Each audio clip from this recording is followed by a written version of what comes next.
Selamat datang di kanal YouTube Oma Solusi Indonesia Foundation.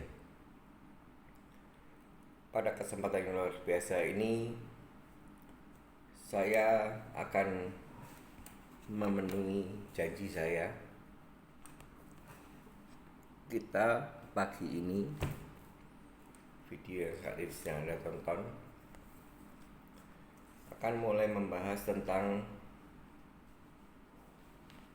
laporan kepolisian. Dan sebelum saya memulai topik ini, video yang saat ini sedang Anda tonton saya berikan judul tahap demi tahap mengawal laporan kepolisian. Dan dikarenakan video ini adalah sifatnya wacana dan edukasi, saya mau tidak mau akan banyak membaca, banyak menunjukkan apa yang saya baca. Dan saya harus garis bawahi dulu bahwa apa yang saya ungkapkan di video ini, laporan polisi yang telah saya buat ini, saya sebagai pelapor dan satu orang sebagai terlapor. Itu kasus ini sudah purna sempurna. Jadi saya pilihkan kasus yang berujung perdamaian. Saya tidak memilihkan menunjukkan kasus yang berujung P21 sampai akhirnya persidangan, vonis, dan sampai akhirnya menjalani sebuah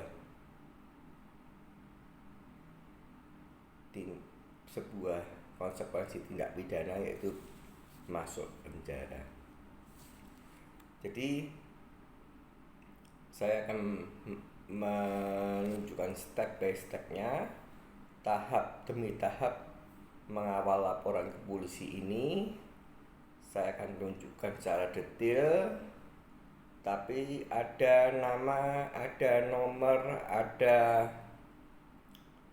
kronologis perkara yang saya tutupi karena adalah tidak etik dan kode etiknya tidak bisa saya jaga, dan saya tidak mau apa yang sudah tuntas sempurna yang terjadi antara saya sebagai pelapor dan satu orang sebagai terlapor, di mana kita sudah selesaikan secara musyawarah mufakat, restorasi justice, dan sekarang ini kami bahkan sudah saling bertegur sapa, saling berteman, dan itulah dinamika kehidupan. Oleh karena itu, ketika saya membahas ini, saya tunjukkan dulu ini aslinya. Ini aslinya pertama kali pembuatan laporan polisi. Kemudian ini surat-suratnya, SP2HP-nya itu seperti ini,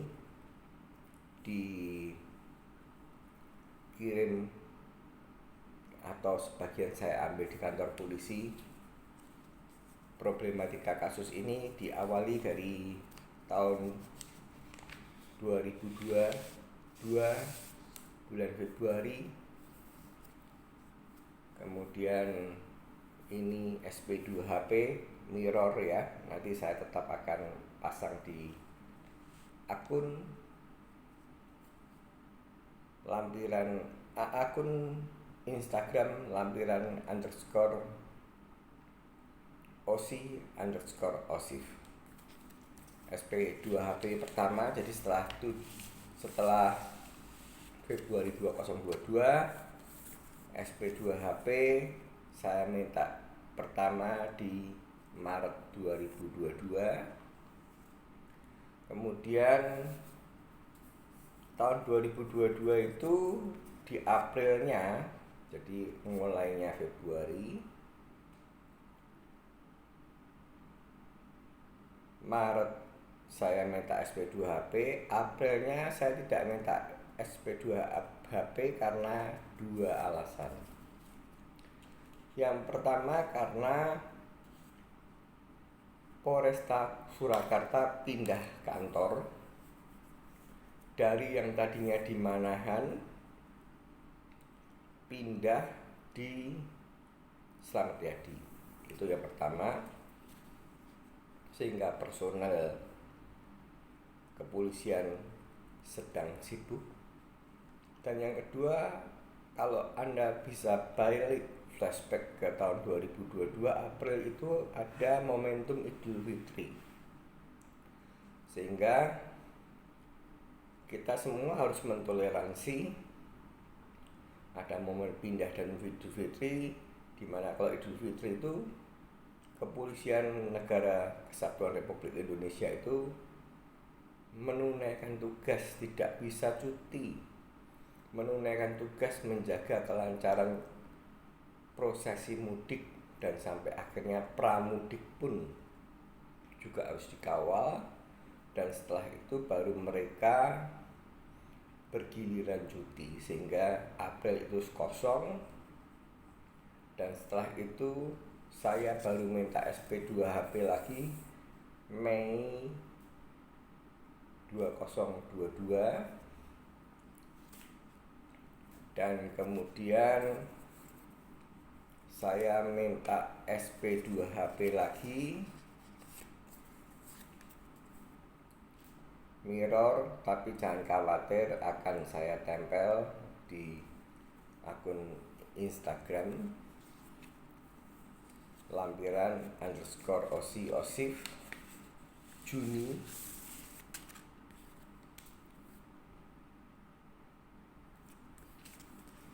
Dan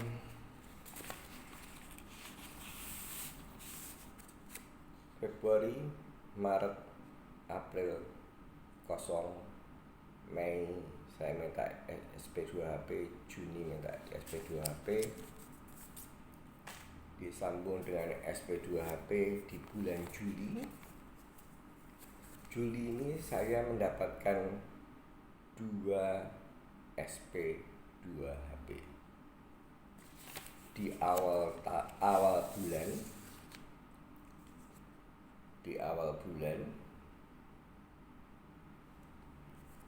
Dan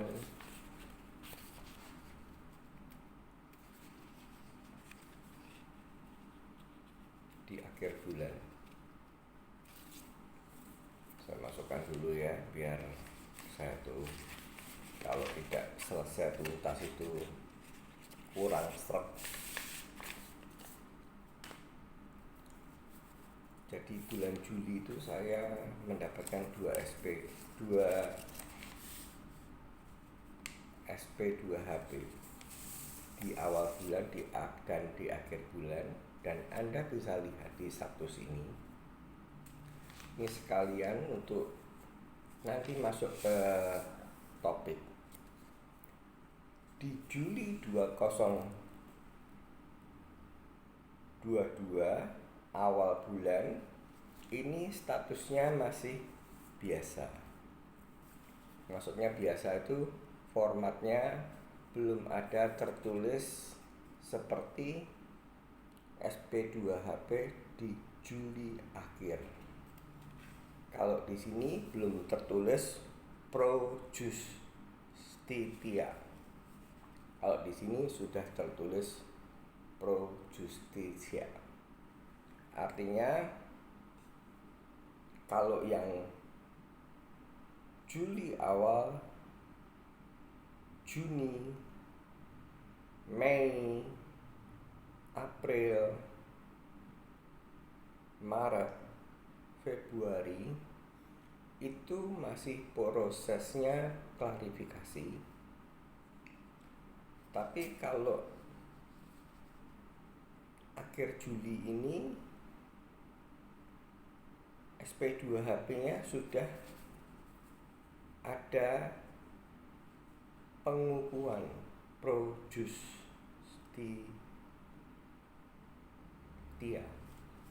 Artinya nanti akan saya jelaskan.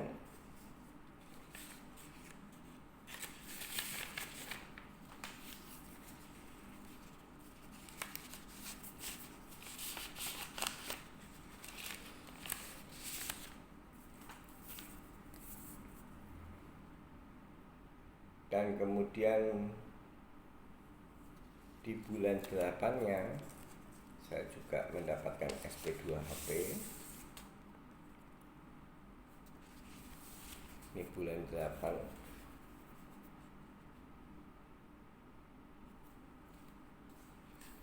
Sama, statusnya sudah peningkatan Pro Justia. Dan setelah kasus ini meningkat, akhirnya terjadi komunikasi antara pelapor dan terlapor, dan ada seorang teman akrab saya, teman masa kecil saya SMP, yang kebetulan mengetahui kasus ini, dan akhirnya orang tersebut menjadi mediator antara saya sebagai pelapor dan terlapor, dan akhirnya berakhir dengan sebuah perdamaian dengan beberapa prasyarat yang harus dilakukan. Dan setelah beberapa prasyarat yang harus dilakukan itu sudah tercantumkan, terjadi surat kesepakatan damai, satu sama lain tidak akan saling menuntut, bahkan kita sekarang sudah berteman. Dan kemudian terjadilah pencabutan surat kepolisian tersebut. Jadi ini yang saya tunjukkan, yang tidak berakhir menyedihkan, tapi yang saya tunjukkan adalah yang happy ending. Kan kemarin sudah saya katakan di video bahwa laporan polisi itu adalah hak setiap warga negara. Tentang nanti mau endingnya kaku-kakunan, akhirnya pokoknya tidak bisa harus sampai tuntas P21, harus sampai dengan vonis pengadilan dan akhirnya menjalani di tahanan, bisa jadi di rutan, lapas, atau di mana, atau Kepolisian Negara Kesatuan Republik Indonesia ini untuk kasus-kasus tertentu memberikan opsi restorasi justice. Daripada begitu, marilah kita damai saja, karena damai itu indah. Satu musuh adalah terlalu banyak, kata pepatah. 1000 teman adalah masih sangat kurang. Oleh karena itu saya membuat video ini tidak lain tidak bukan, yang pertama memberikan wacana, memberikan edukasi kepada penonton, pemirsa kanal YouTube Omah Solusi Indonesia Foundation, juga kanal YouTube Omah Solusi Indonesia, bahwa ada kalanya ketika kita sedang menunggak hutang, itu tidak artinya bagian kreditur, bank penerbit kartu kredit mendelegasikan pada kolektor menagih dengan melanggar aturan main, baik itu surat edaran Bank Indonesia nomor 14/17, atau bahkan lagi melanggar melakukan sebuah tindak pidana, bukan lagi melakukan sebuah penagihan. Jadi yang pertama terjadi, saya beritahukan dulu, apabila melakukan sebuah tindak pidana ini sampai terjadi korban kekerasan fisik, itu yang harus Anda lakukan setelah menjadi korban kekerasan fisik itu sendiri adalah segera menuju ke dokter untuk melakukan tindakan visum. Itu saja yang pertama kali saya berikan kalau terjadi sebuah tindak pidana, kondisinya adalah Anda adalah korban perlakuan kekerasan, itu lakukan tindakan visum. Yang lainnya artinya kayak misalkan pencemaran nama baik, masuk di pekarangan tanpa ada izin, pelanggaran undang-undang ITE, perampasan kemerdekaan, dan lain sebagainya yang sudah saya upload di video yang lalu. Itu tekniknya adalah yang pertama itu harus ada saksi, harus ada bukti. Artinya kalau mungkin masuk ke rumah tanpa izin atau tidak mau keluar ingin merampas sebuah kemerdekaan seseorang, merusak sebuah barang, menggebrak-gebrak, mempermalukan, pencemaran nama baik, pelanggaran undang-undang ITE, ngeblas data, itu kita tetap harus mengumpulkan dulu siapa yang harus menjadi saksi tentang penataan kronologis perkara. Buktinya kayak apa? Kemudian dari situ kalau kita sudah punya minimal 2 alat bukti dan paling tidak 2 saksi, jauh lebih baik, tapi paling tidak 2 saksi. Karena tanpa ada saksi, ada bukti, dan pasal yang kita jerat apa, kita akan mengalami kesukaran. Laporan kepolisian tadi bisa dimentahkan oleh kepolisian, oleh tim penyidik. Baik, saya akan bacakan dulu. Ini semua nanti bisa Anda lihat di format kepolisian. Anda bisa lihat di akun Instagram lampiran_osi_osif. Saya pasang, tapi saya tetap harus baca dulu. Jadi pembuatan laporan tuh yang pertama kali awal itu adalah hanya sebagai seperti ini formatnya. Ini mirror, saya tidak berlama-lama menunjukkan. Intinya setelah kita mantap, baik itu Anda korban kekerasan fisik ataupun korban sebuah tindak pidana, itu kita melaporkan dulu itu adalah bisa ke Polresta kota Anda, bisa ke Polsek, bisa malah kalau Anda di kota besar ke Polda. Dan ini kebetulan saya melaporkannya di Polresta.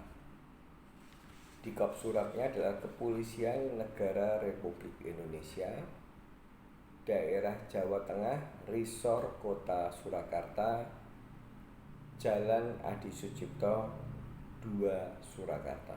Jadi ini alamat masih lama, belum pindah. Kemudian ada surat tanda bukti penerimaan pengaduan. Saya perjelas pengaduan. Nomor polisi _2 STB _ nomor polisinya saya. Kemudian _2 _2022 Reskrim. Telah datang di kantor Polresta Surakarta pada hari saya kosongi Februari 2022 sekitar pukul 9 WIB yang mengaku bernama Hani Tejo Wahyono, tempat, tanggal lahir Surakarta 17 April 1973, jenis kelamin laki, agama tertera Katolik, pekerjaan tertera perdagangan, alamat Jalan Patimura nomor 34 RT 4 RW 12 Danukusuman Serangan Surakarta. Nomor handphone 0851 0051 7473. Mengadukan perkara dugaan tindak pidana penipuan uang sebesar saya kosongi, baik itu angka maupun nominal, yang diketahui terjadi pada bulan Februari 2022 di wilayah Kota Surakarta, yang diduga dilakukan oleh nama dalam lidik, alamat dikosongi oleh kepolisian, nomor handphone terlapor saya tutupi. Demikian surat tanda penerimaan laporan pengaduan atau dibuat dengan sebenarnya untuk dapat digunakan seperlunya. Yang mengadu saya Hani Tejo Wahyono, suruh tanda tangan. Yang menerima laporan seorang Bribka, nomornya NRP tertera, bernama Galih Adi Prasetyo. Jadi langkah pertamanya adalah kita menyertakan satu bendel kronologis perkara, di mana satu bendel kronologis perkara itu sudah kita lengkapi siapa yang mengetahui perbuatan tersebut, siapa yang ada di peristiwa ketika itu terjadi, bagaimana urutan-urutan kronologis perkara yang ada. Itu kita serahkan satu bendel, dan setelah diterima oleh penyidiknya, kita langsung pamit pulang.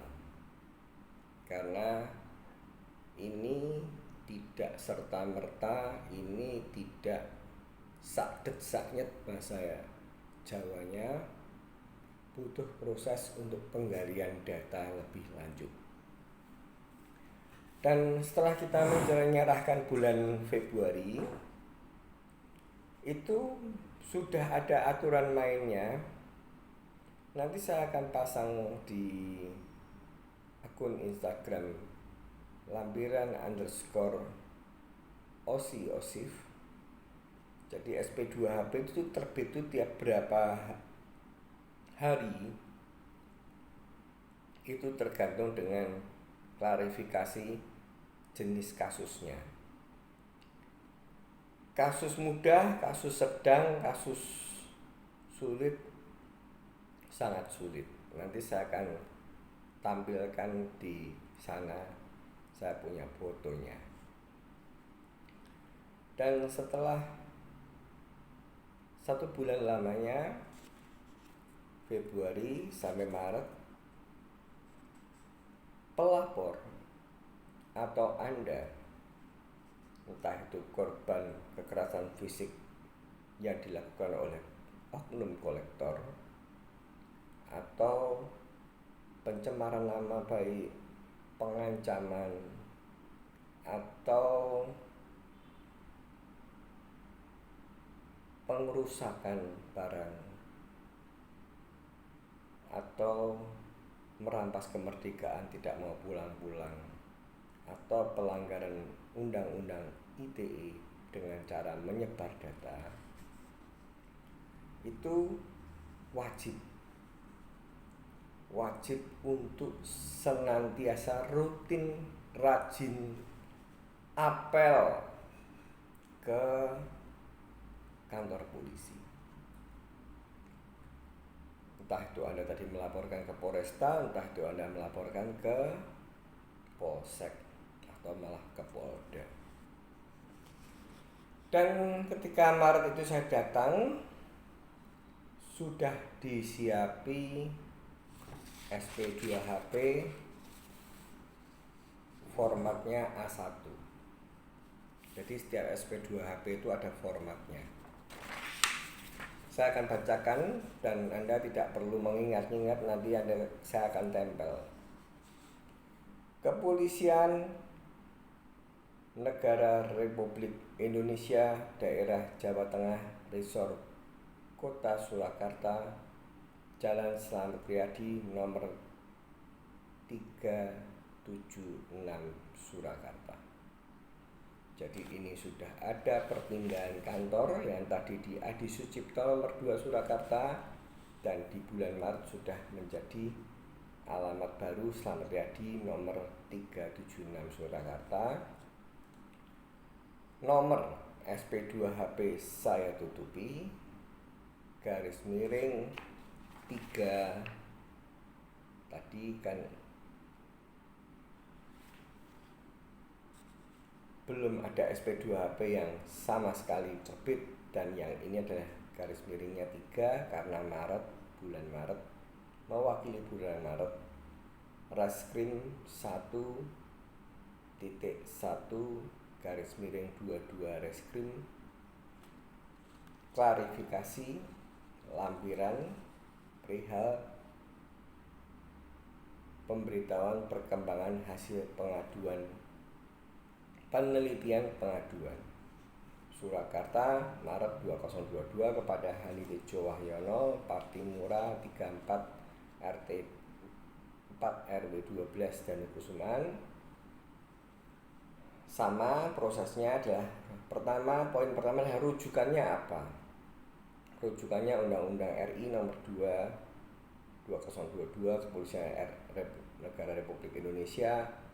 Kemudian yang A, yang B adalah laporan aduan saudara Hani yang terregistrasi STBP nomor STBP 1 tupi garis miring 2 Romawi garis miring 22 Reskrim pada tanggal saya tutupi tentang dugaan tindak pidana penipuan uang sebesar saya tutupi di wilayah Kota Surakarta yang dimaksud. Di SP2HP 1 ini hanya memberitahukan bahwa laporan Anda ini saat ini sudah ditangani oleh unitnya. Jadi kan tadi kan kita kan ketika ke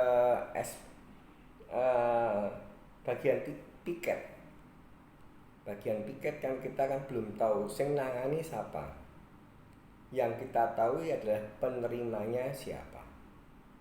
Kemudian di sini langsung dikasih tahu untuk kepentingan penyelidikan terhadap laporan saudara tersebut telah ditunjuk Aibda Sarwono, sarjana ekonomi, nomor handphone terlampir Bribka Galih Adi P, sarjana hukum, nomor handphone terlampir Bribtu Ridik Mesatara, nomor handphone terlampir Bribda Iqbal Takwakal, sarjana hukum, nomor hukum terlampir anggota unit 1 Satreskrim Polresta Surakarta, Jalan Adi Sucipto nomor 2 Surakarta. Apabila ada informasi ataupun untuk mengetahui perkembangan maka dapat menghubungi yang bersangkutan dalam upaya mempercepat proses penyelidikan laporan saudara. Demikian untuk jadi maklum, dan setiap SP2HP ini ditembuskan ke Kapolresta Surakarta, kemudian Dir Reskrim Polda Jateng, Kabid Propam Polda Jateng, Pawasdik Polresta Surakarta. Dan setelah kita jelas, oh yang pegang kasus kita adalah unit 1. Dari situ kita selain menerima SP2HP, kita memfollow up, kita bertanya kepada penyidik langkah selanjutnya apa. Jadi kita ini tidak boleh pasif, kita ini tidak boleh asal lapor. Jadi banyak orang yang menyalahkan bahwa polisi tidak action apa-apa. Itu saya tidak setuju, karena polisi ini luar biasa. Semenjak Polrinya Pak Listio Sigit ini, semua tindakan itu di follow up dengan baik dan benar. Polisi akan memberikan jadwal klarifikasi. Oke Pak, Anda sebagai pelapor, biasanya pelapor itu yang diklarifikasi pertama. Tapi ini beda sekali jika terjadi kasusnya adalah tindak pidana kekerasannya. Prosesnya jauh lebih cepat. Karena kalau kekerasan, korbannya, sistem pelaporannya jauh lebih cepat dan hasilnya akan lebih maksimal. Tapi kalau ini masih dianggap abu-abu, pembuktiannya masih membutuhkan sebuah proses berjalan, maka ini agak lama.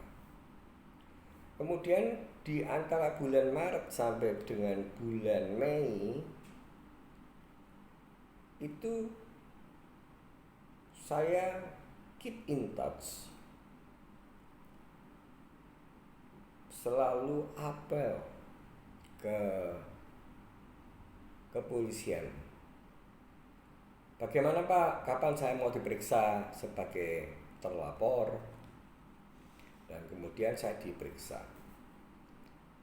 Saya lupa itu Maret atau April atau bahkan Mei awal, saya lupa. Tapi pastinya itu Maret atau April.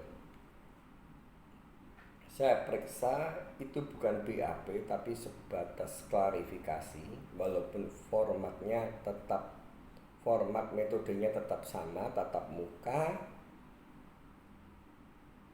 Pak polisi ini yang bertanya, karena kan dia sudah membaca kronologis perkaranya, dia yang bertanya. Jadi pertanyaan-pertanyaan itu bukan dari kita, tapi dari Pak polisi, penyidik.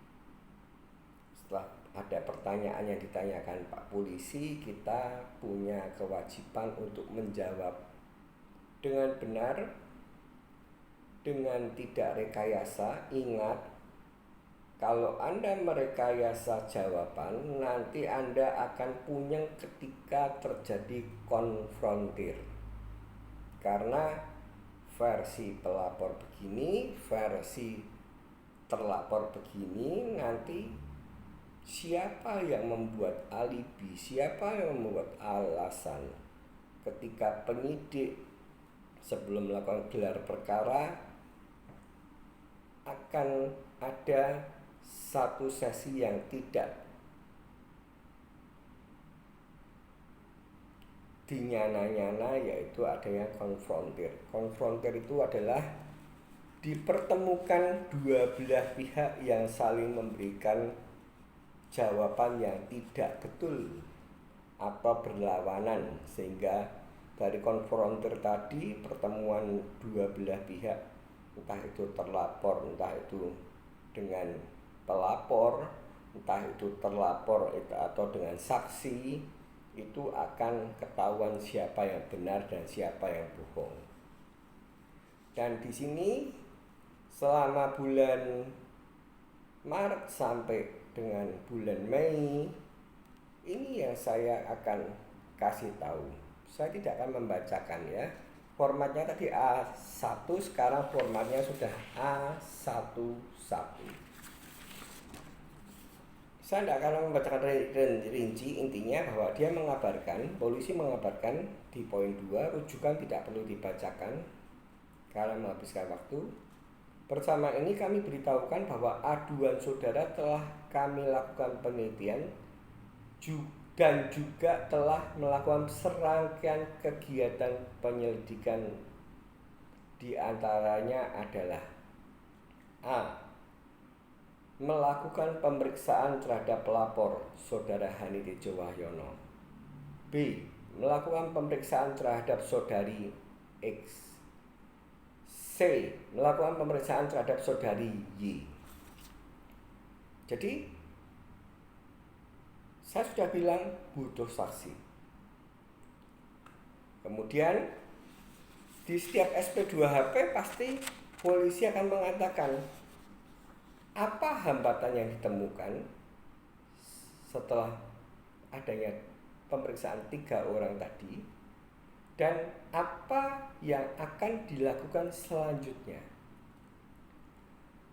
Nomor 3, hambatan yang dialami oleh penyidik saat ini adalah sampai saat sekarang ini penyidik belum dapat melakukan klarifikasi terhadap tersebut teradu yang berada di surat aduan Saudara Hani Tejo Wahyono, karena surat panggilan klarifikasi yang dikirim ke penyidik kembali dengan keterangan alamat tidak dikenal. Jadi pemanggilannya melalui pos, dan kebetulan alamat yang saya berikan ini ternyata ditolak sama kantor pos. Surat panggilannya balik, alamat tidak dikenal.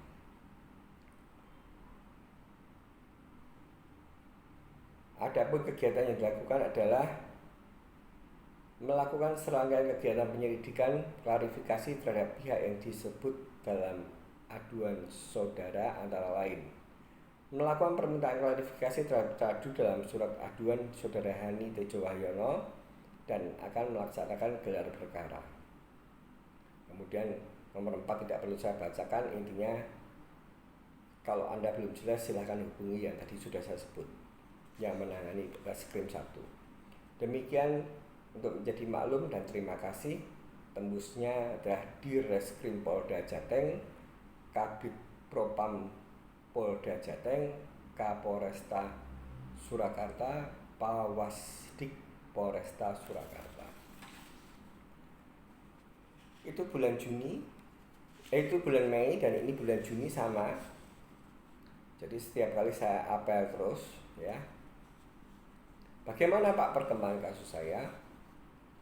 Sama, pasti dijawab bahwa yang sudah saya lakukan atau yang sudah kami lakukan terhadap aduan saudara adalah kami telah melakukan penelitian, juga telah melakukan serangkaian kegiatan penyelidikan, antara lain melakukan pemeriksaan terhadap pengadu Saudara Hani Tejo Wahyono, melakukan pemeriksaan terhadap Saudara X, melakukan pemeriksaan terhadap saudara Y dan mengirim permintaan klarifikasi kepada teradu. Itu yang sudah terjadi di bulan Juni. Perkembangannya, hambatannya masih disebutkan, hambatan yang dialami oleh penyidik saat ini adalah sampai saat ini, sekarang ini penyidik belum dapat melakukan klarifikasi terhadap teradu atas nama Satu Tupi, dan surat permintaan klarifikasi yang kedua yang dikirim ke penyidik ke alamat yang sesuai dengan surat aduan. Adapun kegiatan yang dapat kami lakukan adalah melakukan serangkaian kegiatan penyidikan klarifikasi terhadap pihak yang disebutkan dalam aduan saudara, antara lain melakukan permintaan klarifikasi terhadap teradu, melaksanakan gelar perkara. Jadi saya kasih tahu dulu bahwa ketika Mei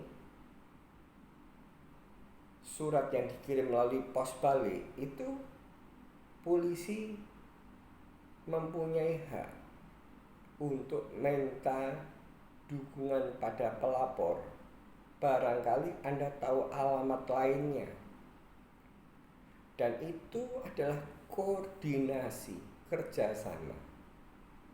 Dan ketika saya sudah mengetahui alamat lainnya, surat itu dikirim ke alamat lainnya, karena yang surat pertama sudah mental, tidak ditemukan.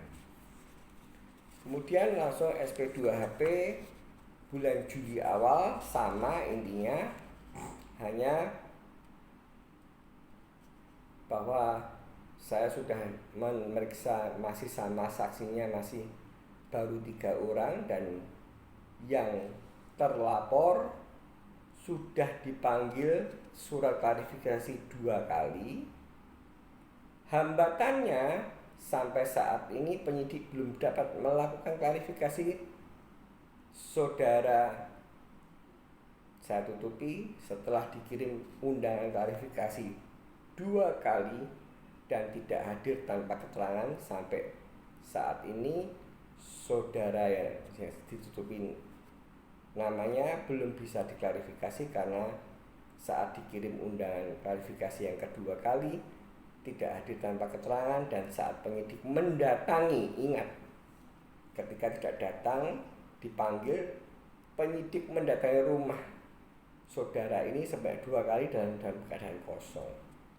Rencana lanjutannya, penyidik akan mencari saksi yang mengetahui dan melihat, membicarakan penyerahan uang pada pengadu, melakukan klarifikasi pada pihak Bank BCA, melakukan penyelidikan secara intens untuk mengetahui keberadaan saudara dalam tanda kutip teradu, melakukan gelar perkara dan menindaklanjuti laporan tersebut. Ini adalah Mei 2022 awal. Dan setelah polisi bertindak profesional, panggilan kedua diabaikan dan rumah kosong, akhirnya menemukan titik terang, dan laporannya yang tadi A1, A12, A13, dan ini A3. Dan yang di A3 ini sudah ada pro justia, artinya ini sudah ada peningkatan kasus, peningkatan proses penyidikan. Mengajunya saya tidak perlu bacakan. Bersama dengan saya bacakan nomor 2, 3, dan 4 selalu begitu, karena ini adalah rencananya dan hambatannya. Bersama dengan rujukan ini disampaikan bahwa telah dilakukan serangkaian kegiatan penyidikan, dilakukan gelar perkara, merekomendasi bahwa laporan aduan yang saudara laporkan sudah ditingkatkan ke penyelidikan dan telah melakukan langkah-langkah penyidikan, di antara lain melakukan pemeriksaan terhadap pelapor, melakukan pemeriksaan saksi 4 orang, tadi kan berarti kan cuma 2, sekarang 4, melakukan gelar perkara. Kemudian rencana tindak lanjut yang dilakukan adalah melakukan pemanggilan tadi dari kata saksi sekarang menjadi tersangka, melakukan proses penyelidikan perkara, mengirimkan berkas perkara ke Kejaksaan Negeri Surakarta. Adapun apabila ada bukti atau saksi untuk dapat membantu mempercepat proses penyidikan selanjutnya, dipersilahkan menghubungi Aibtu M. Arif Mahmud dan Bribka Galih Adi Prasetyo Sarjana Hukum dengan nomor handphone tertera. Demikian yang harap maklum. Tembusnya adalah Dir Reskrim Polda Jateng, Kabid Propam Polda Jateng, Kapolresta Surakarta, Pawasdik Polresta Surakarta. Dan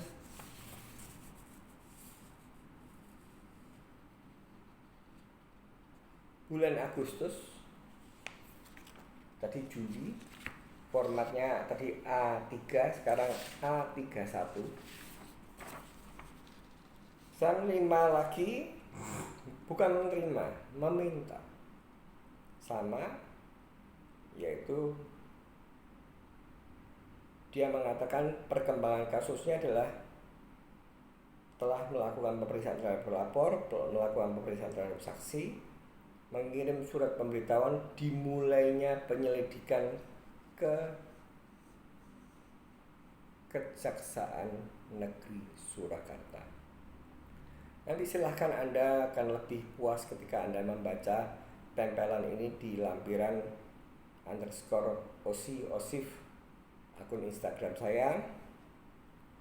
Rencana yang akan ditindaklanjuti adalah melakukan pemeriksaan terhadap 2 saksi lagi, melakukan 2 pemanggilan tersangka, melakukan gelar perkara untuk menentukan langkah selanjutnya, dan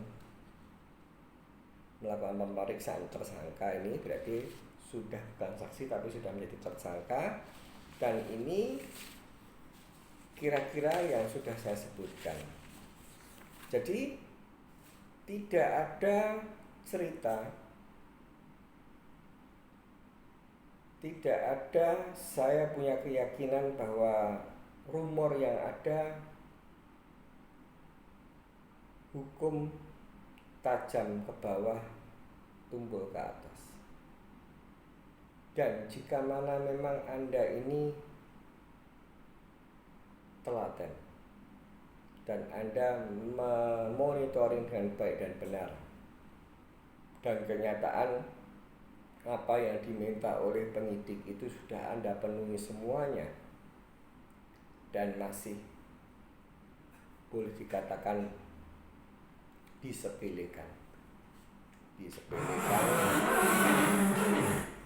itu Anda bisa minta dengan cara mengirim surat minta perlindungan hukum. Dan ketika bulan Juli, di mana ketika itu ada kendala tidak bisa mencari orang yang terlapor, dan pihak Polresta Solo bahkan dengan sukacita bila mana ini supaya jaringan atau supaya untuk pembongkaran kasus ini lebih sempurna, lebih mudah, itu saya kirimkan surat ke Kapolda Jateng. Nanti saya akan coba tempel bahwa yang terjadi, keluhan-keluhan saya sampaikan. Kemudian saya tembuskan kepada Direskrim Kumhum Polda Jateng, Direskrim Mum Polda Jateng, saya tembuskan. Kemudian saya tembuskan ke Irwasda Polda Jateng.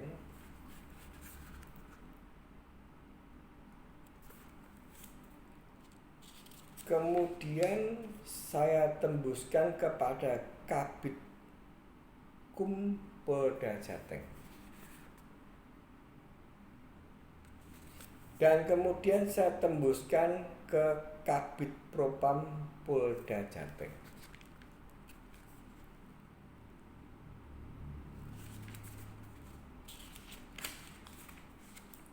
Jadi itu adalah way out, salah satu opsi ketika laporan kepolisian Anda mengalami sebuah hambatan. Jangan kita memvonis jalan di tempat, jangan. Karena Kepolisian Negara Republik Indonesia era reformasi di bawah pimpinan Kapolri Bapak Listio Sigit ini tidak ada ceritanya jalan di tempat.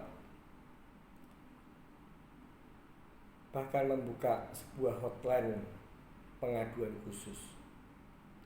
Jadi itu semua laporan Anda ini bisa jalan, bisa akhirnya membuahkan hasil seperti yang saya katakan.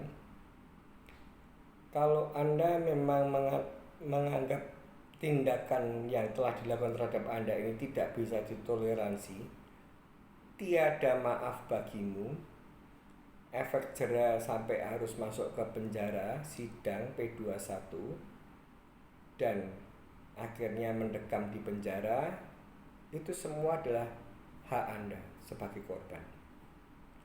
Tapi kalau Anda seperti yang sudah saya lakukan, yang saya kasih contoh ini adalah berakhir dengan restorasi justice, damai, menganggap bahwa ini hanyalah salah paham, kekhilafan, dan satu sama lain saling mengakui, bukan artinya saya jagoan, saya yang paling benar sebagai pelapor. Sebaliknya sebagai terlapor bisa menjelaskan realita yang terjadi saat itu dan bisa diterima secara logika dan secara hati nurani, maka laporan polisi ini yang bisa mengakhiri adalah kita sendiri, pelapor. Terlapor ini mau endingnya P21, sidang, vonis, penjara, atau sebuah penyesalan, sebuah kata maaf, sebuah kata kesepakatan bersama, dan akhirnya laporan itu kita cabut. Itulah yang sudah saya buatkan di video ini. Besar harapan saya Anda tidak membayangkan hal yang waduh, mengerikan sekali prosesnya selama itu, dari Februari sampai berakhirnya di September. Jadi restorasi justice itu sendiri terjadi di September. Berapa kali Pak Hani bolak-balik ke kantor polisi? Saya bolak-balik di kantor polisi tidak kurang dari 50 kali. Bahkan saya dapat surat dari Polda. Jadi tadi kan dari Solo. Ini dari Polda. Jadi setelah kita sudah menembuskan ke Polda, artinya Polda ikut cawe-cawe, ikut turun tangan untuk monitoring,